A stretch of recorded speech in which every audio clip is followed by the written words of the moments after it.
برادر عزیز، من نمیفهمم، ما حیران ماندیم که حکومت چرا از ما میترسه. ما یک آدمی هستم که 2 روز میشه که به سیاست آمدیم.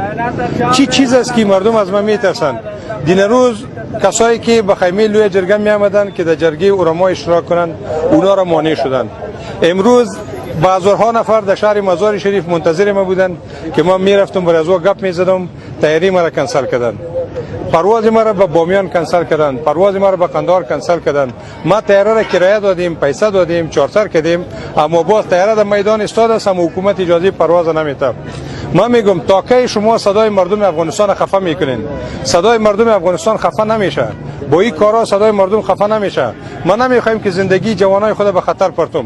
تا کی انسانای ما کشته شوه، فرزندای ما در جبهات جنگ کشته شوه، به خاطر چی کشته شوه؟ هدفش چی است؟ شما چرا صدای ما را بند میسازین؟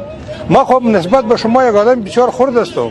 شما خب هم والی دارین، هم وزیر دارین، هم قماندان دارین، هم در کمیسیون نفر دارین. خیلی چرا شما این مشکلات برای ما ایجاد میکنین؟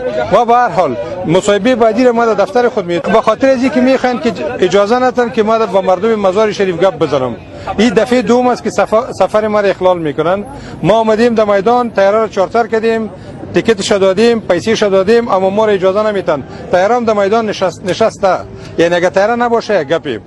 تیری کامیار است. ما اسنادشون با مطبوعات میتیم که اونا ببینن، اما ما را اجازه نمیتن. به خاطر میخواین صدای ما را خفه بسازن، نمانند که صدای مادر وطن به گوش مردم برسه. و صدای مادر وطن کس خفه ساخته نمیتونم. ما با مردم افغانستان مژده میتم که این ترس از یا وحشت از یا از ضعف از یاست. اینا خائن هستند، خائف هستند و نمیتونن صدای مردم ما را خفه بسازن. ما این صدا را به هر قیمتی که باشه به گوش مردم میرسانم.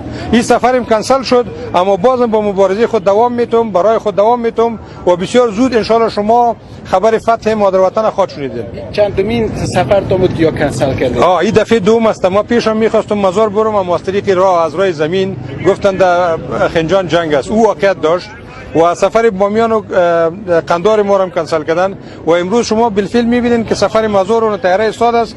تیکت هم در پیش ما است، برتون نشان میتیم. سفر ما را کنسل کردن. ما وارد جزئیات نمیشم، اما بازم میگم که خون فرزندای ما را به خاطر اغراض شخصیشان نمیریزانیم. ما صلح را بر قیمتی که باشه میارم مردم افغانستان. باور داشته باشین، اگر اینا 100 دفعه پیشروی ما دیوار بانن، ممانعت کنن، مزاحمت کنن، ما بازم صلح را میارم و زندگی فرزندای خودم مطمئن میسازم. تشکر.